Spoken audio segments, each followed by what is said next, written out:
আমাদেরই মানুষ যারা জুলাই আন্দোলনে একসাথে আন্দোলন করেছি তারাই আমাদের নারীদেরকে বিভিন্ন ধরনের ন্যারেটিভ তৈরি এস্টাবলিশ করতেছে, তারাই নারীদেরকে ধ্বংস করার চেষ্টা করতেছে।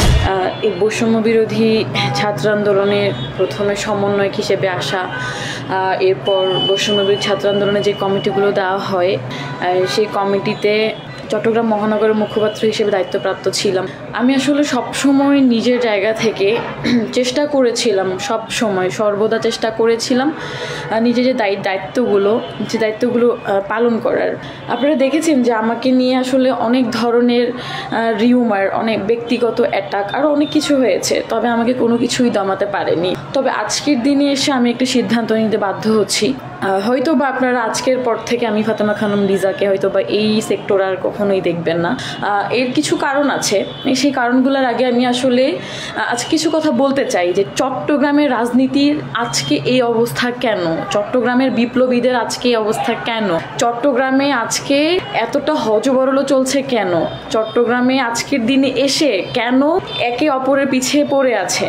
চট্টগ্রামের আজকে এই সব কিছুর পিছনে আমাদেরই কিছু ভাই ব্রাদার দায়ী, আমাদেরই কিছু সংখ্যক হাতে গোনা কিছু ভাই ব্রাদার যারা এই সব কিছুর জন্য দায়ী, যারা একটা সময় এই ছোট ভাই ব্রাদারদেরকে দিয়ে, জুনিয়রদেরকে দিয়ে একে অপরের প্রতি উস্কাইতো। আজকের দিনে এসে তার ফল সবার ভোগ করা লাগতেছে। মাঝখান দিয়ে আমরা যারা মেয়েরা আছি, আমরা মেয়েরা মাঝখান দিয়ে বলিদান হচ্ছি।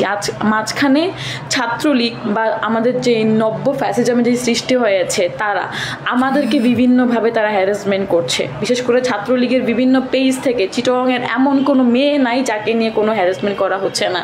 হ্যাঁ, রিসেন্টলি কয়েকটি ইস্যু এসেছে, একটি ইস্যু যে চাঁদাবাজির যে একটা এলিগেশন এসেছে।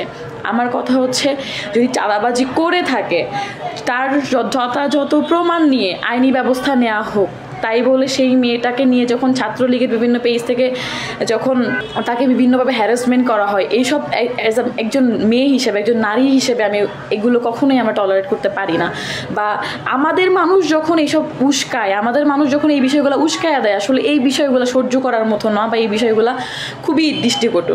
যাকে তবে আচ্ছা একটা কথা শেয়ার করি যে আমরা আসলে কোন জায়গায় থেকে আজকে আমি আসলে কোন জায়গায় থেকে আজকে এখানে আসার সাহস দেখাইছি। আমার নিজের বাড়ি, আমার জেলা বান্দরবান, আমার নিজের বাড়ি, আমি আমার নিজের বাড়ি থেকে পড়াশোনা করতে পারিনি। আমি পঞ্চম শ্রেণী থেকে শুরু করে শহরে পড়াশোনার জন্য আমার মা বাবা, আমার পরিবার আমাদেরকে একটি স্বপ্ন দেখে, আমাদেরকে নিয়ে স্বপ্ন দেখছে যে না, আমাদেরকে মানুষের মতো মানুষ করবে। সব কিছু দেখা তারা আমাদেরকে নিয়ে শহরে আসছে, পড়াশোনা করাবে, হয়তো বা যে বিসিএস দিব বা আমাদের যে স্বপ্ন সেদিকে যাবো, চাকরি বাকরি করব, এই ধরনের একটা ড্রিম দেখাই, এই স্বপ্ন দেখাই কিন্তু আমরা এই শহরে আসছিলাম। কিন্তু এই যখন জুলাই গণ অভ্যুত্থান ঘটে, যখন জুলাই আন্দোলন হয়, জুলাই গণ অভ্যুত্থান যখন ঘটে, তখন কিন্তু আমরা কেউই কিন্তু বাসায় বসে থাকতে পারি না। আমি সেই 10 জুলাই থেকে কোটা আন্দোলন থেকে শুরু করে সেই জুলাইয়ের একদম শেষ দিন অবধি 5 আগস্ট অবধি যেভাবে সক্রিয় ছিলাম, চিটগাংয়ে এমন কোনো টর্চার নাই যে আমার উপর হয় নাই, সে আন্দোলনে পুলিশের হাতে মাইর খাওয়া, অ্যারেস্ট হওয়া, ছাত্রলীগের হ্যারাসমেন্ট, কিডন্যাপের মুখোমুখি, ফ্যামিলি থেকে দূরে সরে থাকা, বাবা বাসায় থাকতে পারতো না, এমন কিছু টর্চার নাই যে আমি হই নাই। তবে আজকে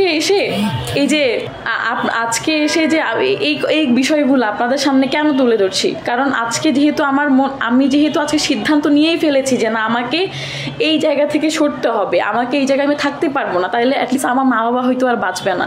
দেখেন, আমরা মেয়েরা যখন রাজনীতিতে আসি, আমরা মেয়েরা যখন পলিটিক্সে আসি, তখন আমাদের মা বাবা, আমরা মেয়েরা আমাদের একটা পরিবার সামলায় আমাদের আসতে হয়। যারা ম্যারিড ওদের বিষয়টা বাদই দিলাম, বাট আমরা যারা আমাদের মাকে বুঝাইতে হয়, বাবাকে বুঝাইতে হয়, আমাদের 14 গোষ্ঠীকে বুঝাইয়া পরে আমাদের এই রাজনীতির মাঠে আমাদের আসতে হয়। এই রাজনীতির মাঠে আসার পরে আমরা আজকের দিনে এসে বাংলাদেশের ম্যাক্সিমাম জুলাই আন্দোলনের সম্মুখসারী নারীরা সব থেকে বেশি হ্যারাসমেন্ট হয়েছে ছাত্রলীগের ধারা। কিন্তু আজকে যখন দেখছি যে না, চট্টগ্রামের মধ্যেই আমাদেরই মানুষ যারা জুলাই আন্দোলনে একসাথে আন্দোলন করেছি তারাই আমাদের নারীদেরকে নিয়ে বিভিন্ন ধরনের ন্যারেটিভ তৈরি এস্টাবলিশ করতেছে, তারাই নারীদেরকে ধ্বংস করার চেষ্টা করতেছে। আসলে এগুলো নেওয়া যায় না।